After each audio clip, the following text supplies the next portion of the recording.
All right, let's talk about your rhetorical analysis essay by first looking at the rhetorical precis, which is something that you should be practicing on a fairly regular basis whenever you look at a text. And this is not something you have to do or even write on your essay, but it's just something to help you as you're analyzing a passage. So with the precis, you look at not the summary, but you're looking at how the author delivers his or her message using rhetorical choices. And so see the first sentence here, rhetorical precis differs from a summary in that it is less neutral. It's more analytical condensation of both the content and method. So it's the how and why of an author's message. So please avoid summary, and that will not earn you a good score for your rhetorical analysis essay. You need to really explain what the text is doing, how it's doing it, and why it's doing it. And so this will be very useful for you as you analyze a text. And so for the practice today, we're going to be doing what we've done before already. You're going to be writing 4 sentences, and here are the 4 sentences you'll be writing for the passage that you've received, both on Google Classroom for online learners, and in person you should have it as well. So the first sentence, you're naming basically the author, the genre, title of work, date, a rhetorically active verb, and a that clause. So showing the purpose. And that really will serve as the major assertion or thesis in the text. And in the second sentence, you're going to explain how the author develops, supports the thesis. Sentence 3 is the purpose with an in order to.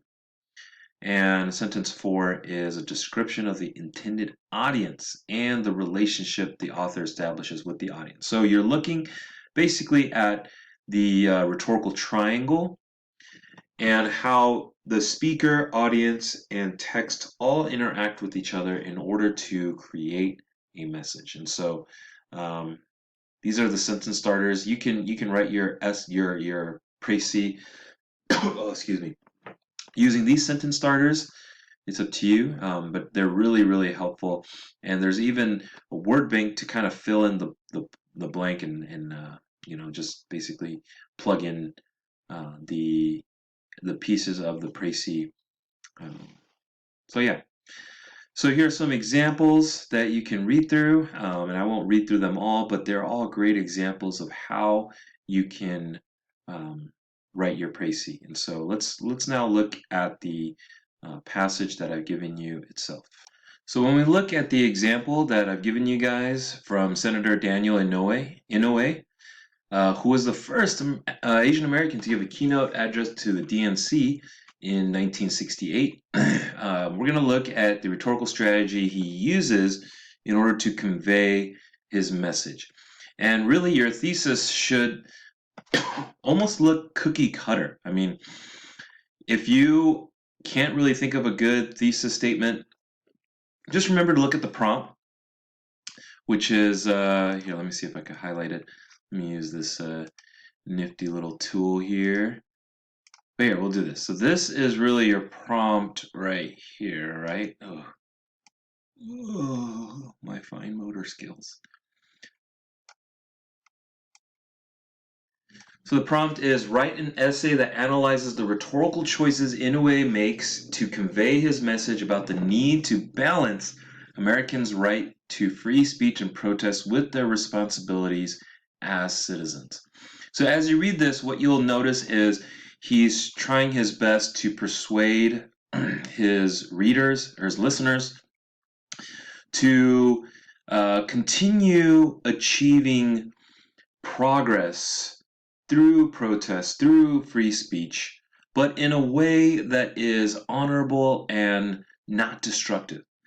And so your thesis could be something like Inouye or Senator Daniel Inouye uses rhetorical strategies such as blank blank in order to convey his message to his fellow Americans to use free speech and protest in a non-destructive way. So I mean that's really you just look at the prompt and that really should guide your thesis. But I mean we're getting a little ahead of ourselves, so let's look down and read the essay itself. And so as you read it, what you'll notice is the first 4 paragraphs are really his introduction. He's setting the stage, he's providing context. And that's really the rhetorical strategy that he's creating, because he's trying to say that people who are protesting and desiring change are a product of their society, the economic progress and social mobility. That is what has birthed the social activism that we see, or that he saw in his time. And so you could start with it. You could talk about how he begins with that in order to set the stage. He is reminding the listeners that the fight for freedom and the fight for progress is what has birthed all these social movements and social activism. And so it's a reminder for the listeners, and it's kind of a sobering reality, or it's a way to help the audience um, humanize the protesters, and also be reminded of what they're fighting for, what the whole point of our democracy is. And then he in paragraph 5, that really should kind of tip you to, that's the thesis. That's Inoue's thesis, right? The plain fact is that in the face of complexity and frustration, too many Americans have drifted into the use of power for purely destructive purposes. Too many Americans have come to believe it is their right to decide as individuals which of our laws they will obey and which they will violate. And so really he's saying in his thesis that even though they have the right to progress and voice their opinions, there are too many people who are using that right to be destructive. And so that's his thesis right there. And you'll notice right off the bat in his argument, he begins right after his thesis. So I'll put a T here for thesis. He begins right after his thesis with a counterclaim. He's saying that here's my thesis. Too many people are using destructive modes in order to advance their cause. But he's saying, but I do not mean to say that all our laws are just. They're not. And I don't mean to suggest that protest against unjust laws is not proper. So you see that he brings up counterclaims, because someone might naturally be thinking, oh, well, shouldn't they be violent if the law is supremely unjust? And so he's bringing this counterclaim, and he's addressing the counterclaim by saying that performed in an orderly manner, the right to protest is a cornerstone of our system. Men must have the opportunity to be heard even when their views are extreme and in a lesser democratic country dangerous. I too have spoken against laws which I consider wrong and unjust, and I'm sure I will speak and vote against many, many more. So he's providing that counterclaim right there. And then he addresses it, and he counters that counterclaim by saying, but, and he appeals to ethos here, I have not burned my birth certificate, and I will not renounce my citizenship. And so his counterclaim is that there's an extreme. And so as he continues on, he will talk about illusions. And so that's what you should have noticed right here. JFK, MLK Jr., Robert Kennedy Jr., or Robert F. Kennedy. I'm sorry, and these are allusions to Americans who have died at the hand of individuals who have taken their protest to a deadly level. And so he's providing examples in these allusions that will show what violence at its deadliest form looks like.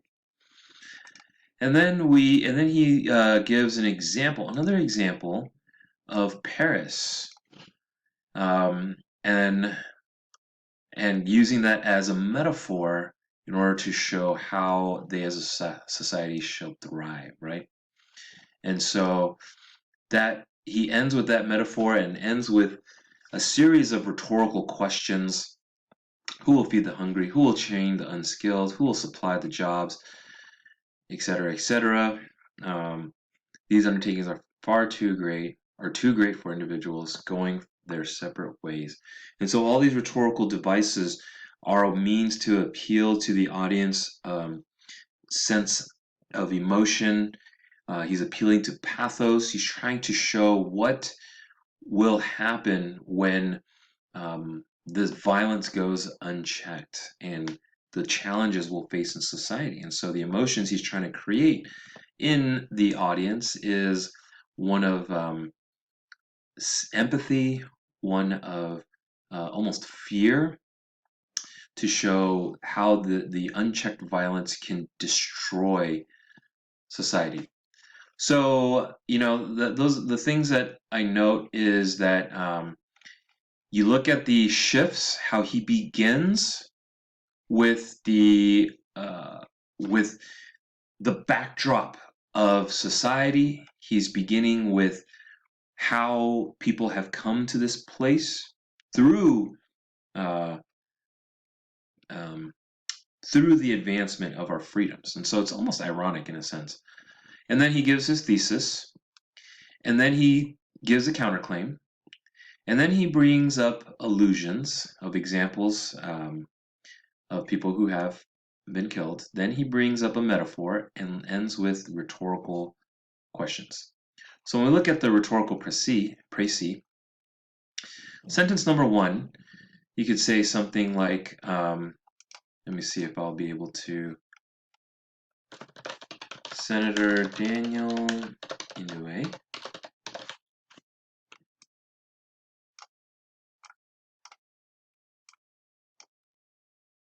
in the speech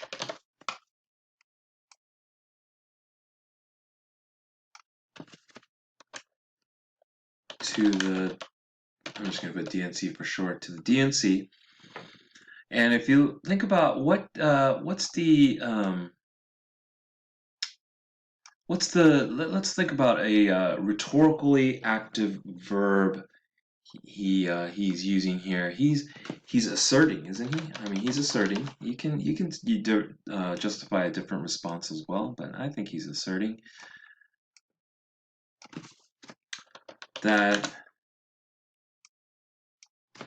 violent protests lead to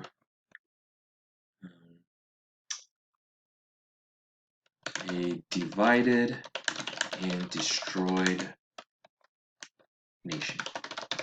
Right? And so sentence one really is just a summary of what you just read. And now we're looking at the how. And so in your précis, your sentence number two could look like Inoue supports his or her, and I'm just going to put assertion. And here's where you really begin to delve into the rhetorical choices and strategies that he uses. He what does he do? He reminds the audience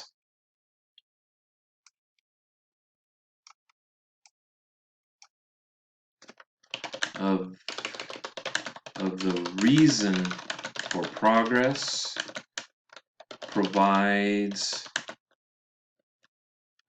a rebuttal to the counterclaim, and compels the audience through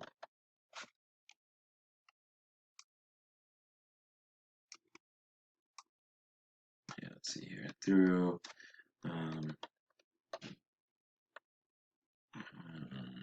I'm thinking of the right word to use here.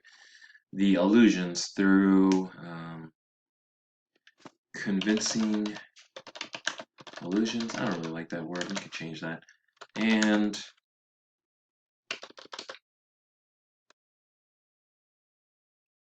through convincing illusions. And I'll kind of like lump everything at the end together. An interesting metaphor and striking rhetorical questions. All right, so when you look at sentence number 2, you're looking at how the author created that assertion. And so here's the example that I put. And that way it kind of gives me the claims that I'll be giving within the essay. And I'll be talking about each one more in depth. And that way I can expand further my claims. Okay, so let's erase that and let's go to sentence number 3, the purpose. The author's purpose is to, and if you think about why he's doing what he's doing, he is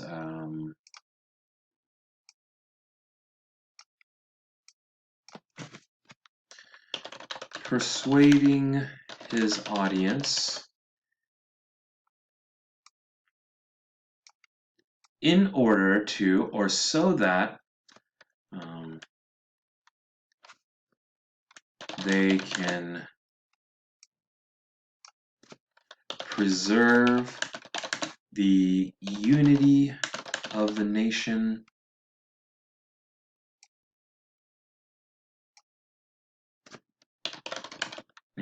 through non-violent means. Right, and lastly, to whom the author writes in a, what kind of tone would you say he's using? I mean, some of the words that I picked up was he's trying to be unifying. He's trying to um, validate some of the feelings that they're feeling and the desire to protest and call for injustice.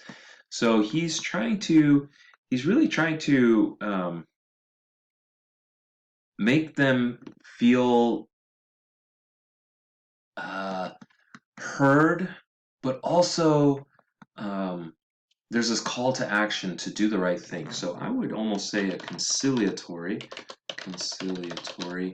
tone for